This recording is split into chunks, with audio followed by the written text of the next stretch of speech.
I can still see that moment, like it just happened. Dinner at Astor and Ash. The gold light from the chandeliers spilling over the long table, crystal glasses clinking, making me feel smaller and smaller. I sat at the very end, smiling just enough to look like I belonged. Then my sister Tessa leaned over, her lips curling into that smirk I've known since childhood. "Maya, maybe you should find another table. This one's for family." Her words sliced through me, sharper than any knife on that table. A couple of cousins laughed under their breath. No one defended me. Before I could even process it, the server slid a leather folder in front of me. I opened it. My stomach dropped. The bill, $3,270. My hands trembled as the numbers blurred under the warm light. I'd spent years being treated like an outsider. But that night, they made sure I understood my role. Not a daughter, not a sister, just the wallet. And as they raised their glasses, toasting like nothing happened, I bit down hard on my lip, swallowing every ounce of shame. If your own family shoved a bill like that in your face and told you you didn't belong, what would you do?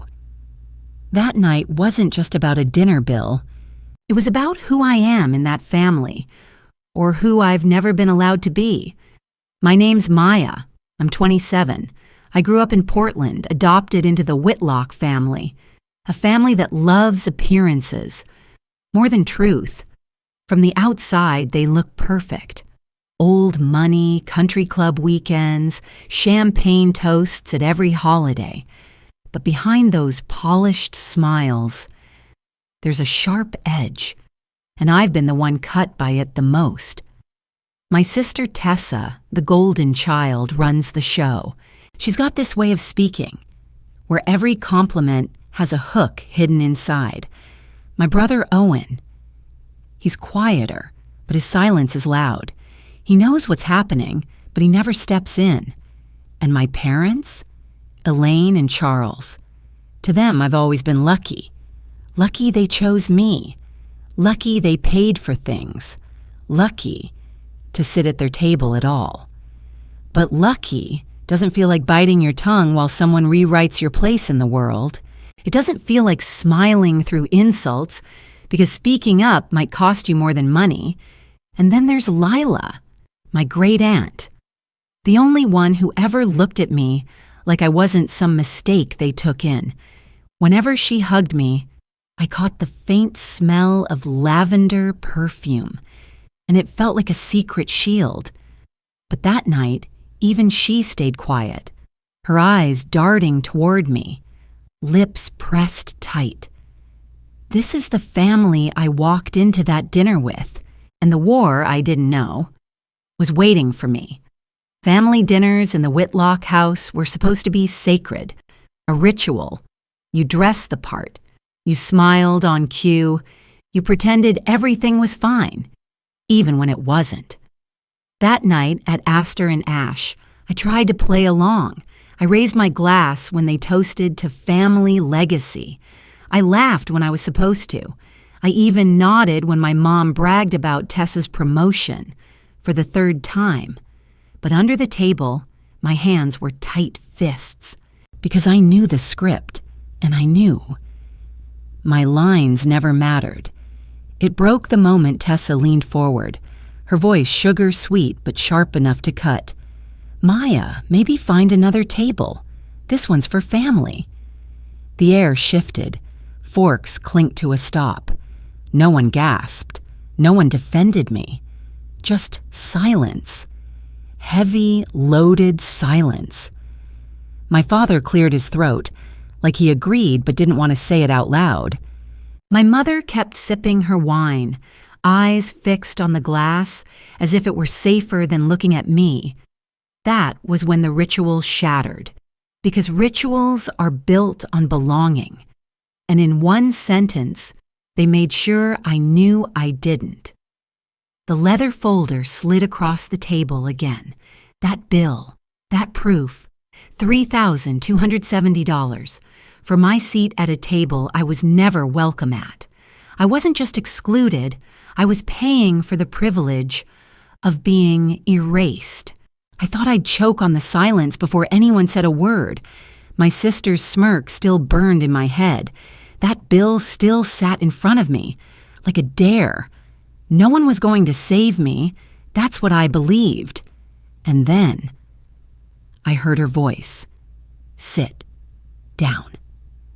It was Aunt Lila. She didn't raise her voice, but somehow it cut through every glass clink, every fake laugh. The whole table froze. Even Tessa's smile cracked. Lila stood slowly, resting her hands on the back of her chair. Lavender perfume drifted through the air, soft but steady, like her. Enough of this, she said. Her eyes moved across the table, landing on each of them, then finally on me. For the first time that night, I didn't feel invisible. You've forgotten what family means, she continued. So let me remind you, starting tonight, things are going to change. My father shifted uncomfortably. My mother forced another sip of wine. Tessa rolled her eyes, but her knuckles went white against her napkin. And me?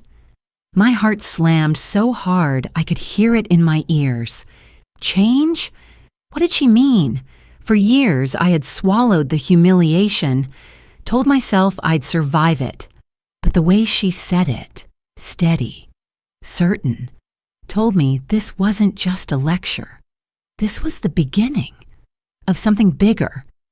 The silence didn't last long. It never does. With my family, my dad was the first to snap.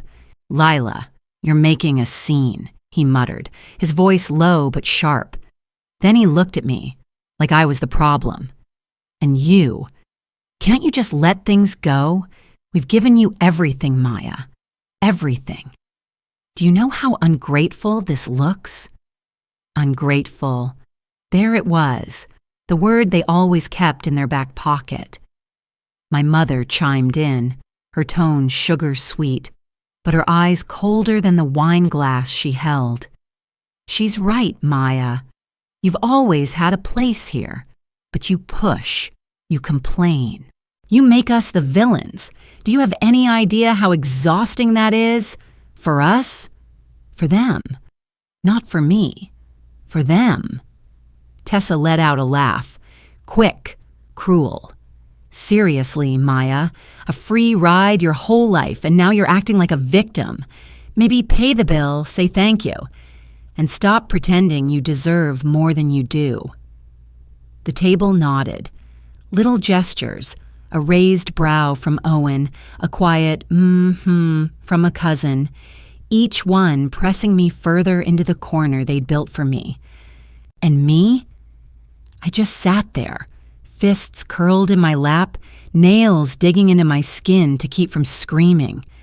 Because that's how it always worked. They humiliate me. They flip the blame. They call it love. But across the table, Aunt Lila didn't flinch. She just watched them, eyes steady, like she was waiting for me to realize something.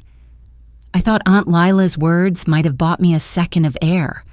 But in my family, the air never stays clean for long. The very next morning, my phone buzzed with a dozen notifications. At first, I figured it was group chats, maybe a cousin apologizing for what went down. But no, it was headlines, screenshots, gossip blogs. Whitlock heiress accuses family while secretly taking aunt's money. My stomach dropped. The article claimed Lila had been funneling money into my design studio, paying my bills, giving me a hidden advantage while I played the victim. None of it was true, but truth rarely matters when a story feels juicy. I sat there on my couch, the smell of burnt coffee in the air, because I'd forgotten the pot on. My hands shook as I scrolled, each swipe pulling me deeper into the lie. The comments were worse. Strangers calling me a leech, an opportunist, a a scam, and I knew exactly where it came from. That tone, that venom. It had Tessa's fingerprints all over it. She'd found a way to spin the story, to make me look like the manipulator instead of the one being crushed.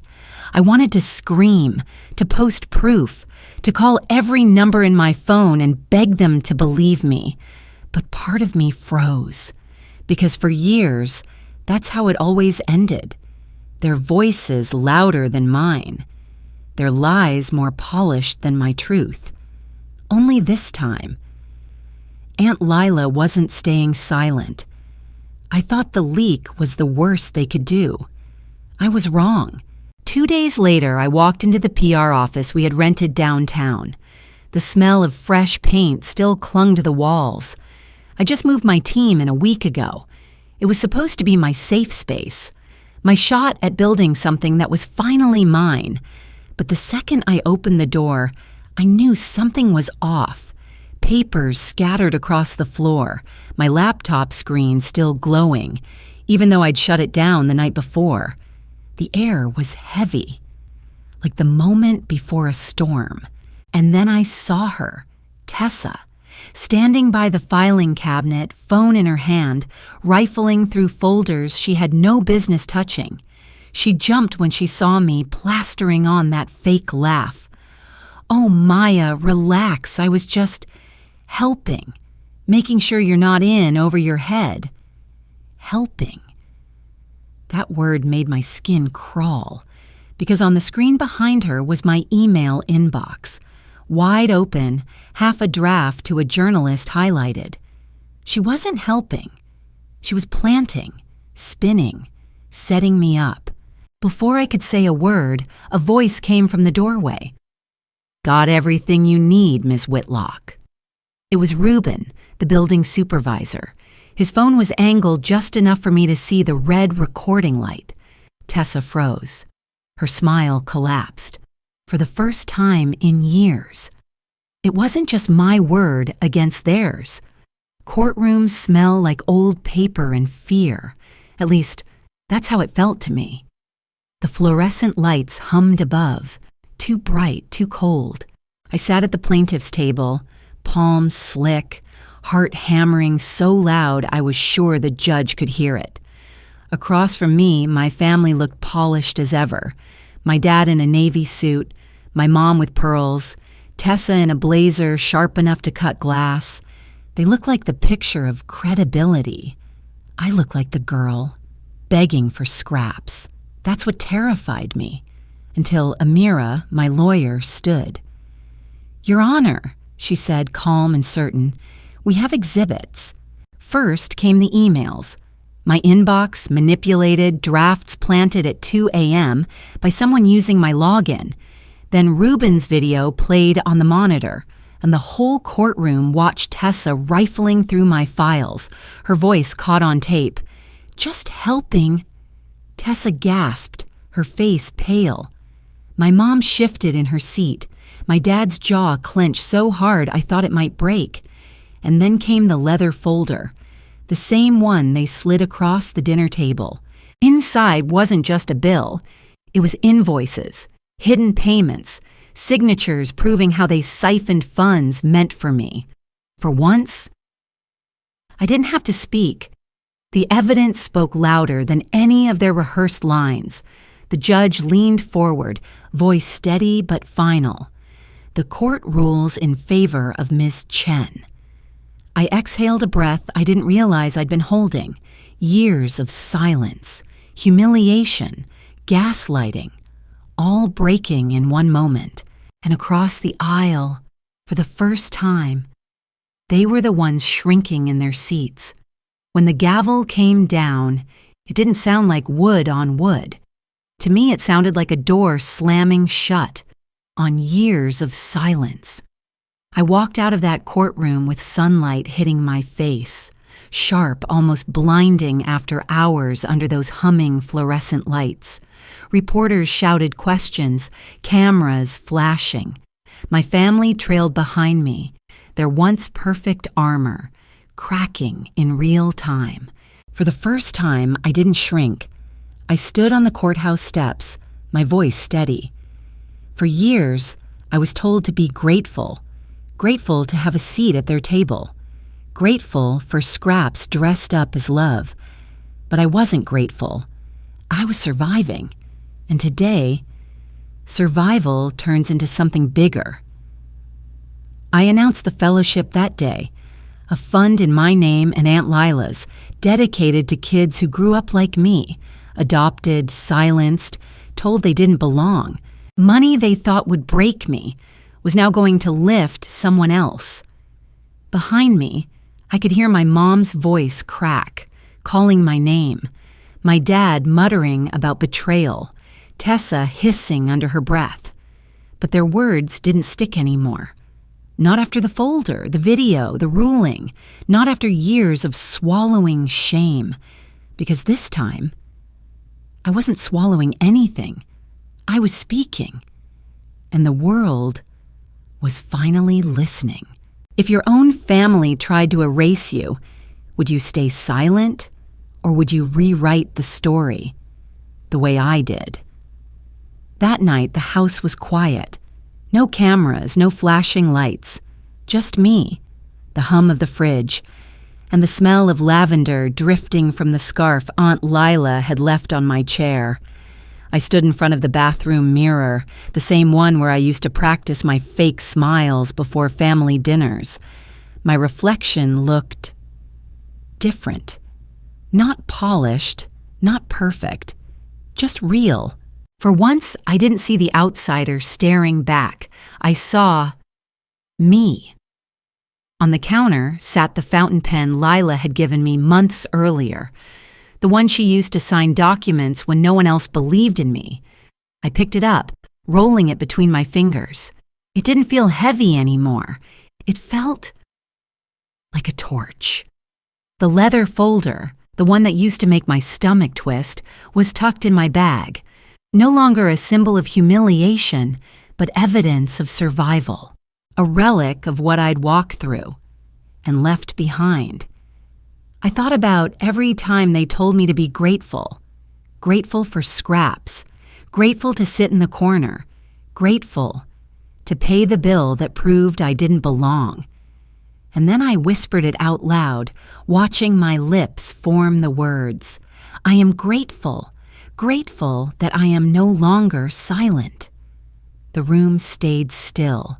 Just my reflection, just my breath. But for the first time in my life, the silence didn't feel like punishment. It felt like peace. Peace never lasts forever. Not in my story. The morning after, I made coffee in my tiny kitchen. The smell filled the air, warm and steady, the kind of scent that usually grounds me. But then, my phone buzzed again, and again, until it wouldn't stop. I glanced at the screen. Dozens of messages, news alerts, emails, and right at the top, one subject line that froze me. Family statement. The Whitlocks respond. My chest tightened.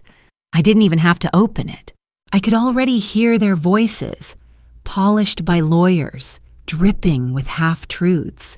Something about how they loved me deeply, how they were shocked and saddened by my choices, how they were the real victims of my betrayal. I set the phone down, gripping the counter until my knuckles went white.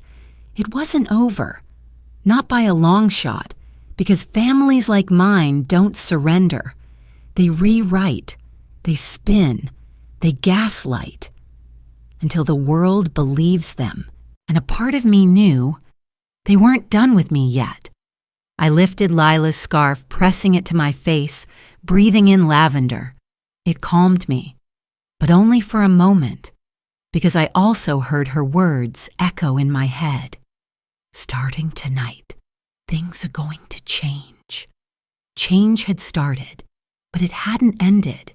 And as much as I wanted the peace of silence, I knew the storm wasn't finished with me. People think the hardest part of a family fight is what happens in the moment. The screaming, the silence. the humiliation. But it's not. The hardest part is what lingers after. The spin, the lies, the way your own blood can look you in the eye and still call you the problem.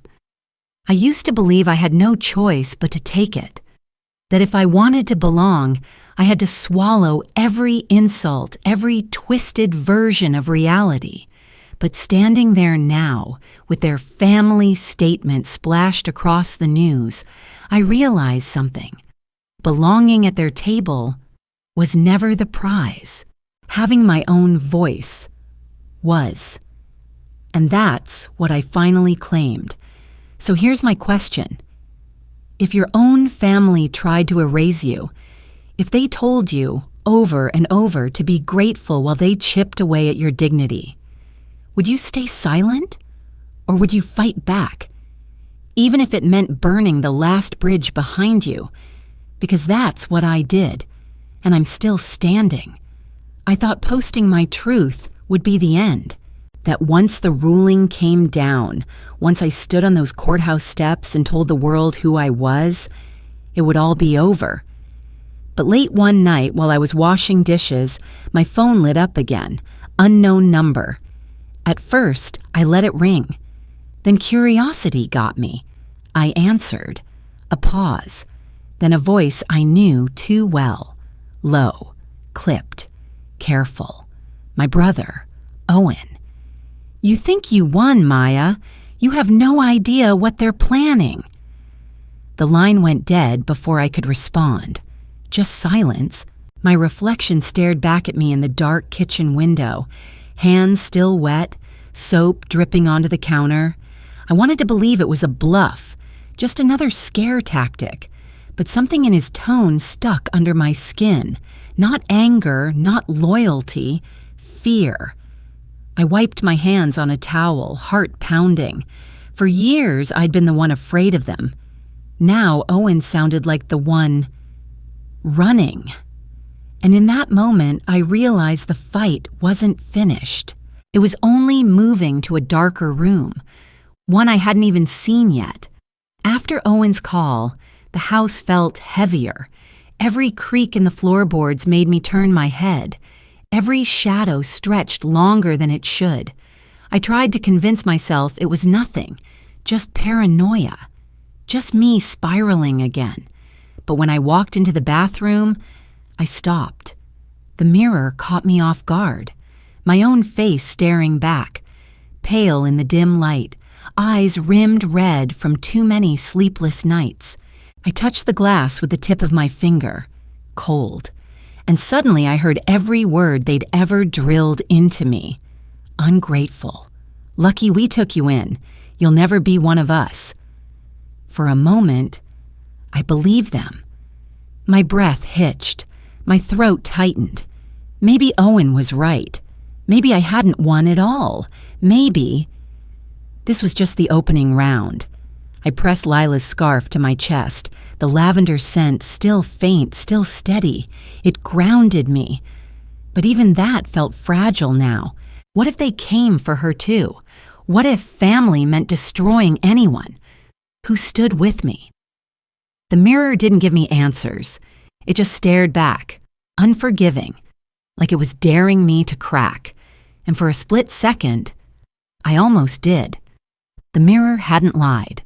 The fight wasn't over. 2 days later, it hit me like a punch in the gut. A headline plastered across every news site, every local broadcast. Whitlock family donates $5 million to Children's Fund. Daughter's attacks called deeply hurtful. My stomach twisted. They had taken my fight, my pain, and spun it into charity. Smiles on camera, perfectly worded statements about healing and family unity. And right there, my name, painted as the one who turned on them while they gave back. I watched the press conference on my cracked laptop screen. My mother wore pearls again, her voice breaking just enough for sympathy. "We only ever wanted the best for Maya," she said, eyes glistening. "It hurts to be betrayed by the child you raised as your own." Raised as your own. The phrase sliced through me. Behind her, Tessa leaned into the microphone, that smirk hidden under a mask of concern. "We hope she finds peace," she said sweetly, "but we'll keep doing the real work." Applause. Cameras flashing. The crowd bought it. I sat there, fists trembling, lavender scarf pressed against my lips to keep from screaming. They weren't just fighting me in court anymore. They were rewriting me in the world's eyes. And for the first time since the verdict, I wondered, had I actually won anything at all? I sat there for hours after their press conference, the glow of my laptop screen burning my eyes, replaying every word. Betrayal. Child we raised as our own. Smiles, applause, headlines. I could have let it drown me. That was their plan. Smother me with money and pity until my voice disappeared again. But I didn't crawl this far out of silence, just to crawl back in. So the next morning, I called a press conference of my own, not in a ballroom, not on a marble staircase. In the studio, my family called a vanity project. The walls still smelled faintly of paint, the folding chairs didn't match, and the cameras were just local. But it was mine. I walked up to the mic, lavender scarf draped over my shoulders like armor. My hands shook at first, then steadied. "My family donated $5 million yesterday," I said. "But here's what they didn't tell you. That money was taken from trusts meant for adopted children like me. Money meant to heal was funneled into photo ops." Gasps rippled through the room. I held up the leather folder, the same one they'd once humiliated me with. "This folder has the receipts, every payment, every signature. They wanted me to pay the bill. Now the bill is theirs." The cameras flashed. My voice didn't crack. For the first time, I wasn't the one on trial. They were. I knew my counter would sting. I didn't expect it to draw blood so quickly. The next night, the Whitlocks held another press conference, Desperate Damage Control. I watched it live, sitting cross-legged on the studio floor, lavender scarf tangled in my hands. At first, they kept the masks on. My father spoke in his practiced monotone, insisting the documents were taken out of context. My mother dabbed her eyes with a tissue, whispering about family loyalty. But then a reporter asked the wrong question, or maybe the right one. "Mrs. Whitlock, how do you explain these invoices signed in your own hand?" The camera zoomed in. My mother froze. For a heartbeat, silence. Then she snapped. "Because we had to," she shouted, voice cracking. "Do you have any idea what it takes to raise someone like her? Always needy, always demanding. We deserve something back." The room erupted. Gasps, flashes, murmurs. My father grabbed her arm, hissing into the mic, "Elaine, stop!" But she didn't. She stood, trembling, her pearls rattling against the microphone. "Ungrateful, that's what she is. We saved her, and this is how she repays us." And then it happened. The mask shattered. On live TV. I sat there in stunned silence, listening to the sound of their own words, finally betraying them. No lawyer, no press release. No donation could spin that away. For years, I'd been the one breaking under their voices. Now, it was their turn. By the next morning, the video was everywhere. My phone lit up like fireworks, Twitter threads, TikToks, headlines that didn't need spin because the clip spoke for itself. My mother's voice, raw and shaking, screaming, "Ungrateful, we saved her." I replayed it once, twice, then shut it off. I didn't need to watch the world dissect my life frame by frame. I'd already lived it. Still, The ripple was impossible to ignore. Strangers flooded my inbox. Some shared their own stories. Kids who'd been told they were a burden, adoptees who carried the same scars I did. Others just wrote one word: finally. For the first time, the silence I'd carried didn't feel like mine alone. It belonged to thousands of voices, rising with me. Meanwhile, the Whitlocks scrambled. Their lawyers blamed stress. Their PR team begged for sympathy, but it didn't matter. The mask had slipped on live TV, and the internet doesn't forgive. I walked through Portland that afternoon, scarf wrapped tight around my shoulders, and people I'd never met nodded at me. A barista slipped me a free coffee. A teenager whispered, "Good for you," as I passed. Small things, but each one chipped away at the years of being erased. For the first time, I felt what it was like to stand in the light and not flinch. But even in that glow, Owen's voice haunted me. "You have no idea what they're planning." And I knew the war wasn't over. It had only shifted. The internet had made its choice. But I knew better than to think that was the end. My family had spent decades perfecting the art of survival. They weren't going to disappear. With one viral clip, I found out just how right I was one night walking back to my apartment. The streets were damp from a light rain, the kind that makes neon signs bleed across the pavement. I pulled Lila's scarf tighter, breathing in lavender, letting it anchor me. Then I saw it. An envelope tucked under my door. No stamp, no name. Just heavy paper, cream-colored, the kind my father's office used for formal letters. Inside was a single sheet. No greeting, no signature. Just one line typed in bold: "You don't know the whole story."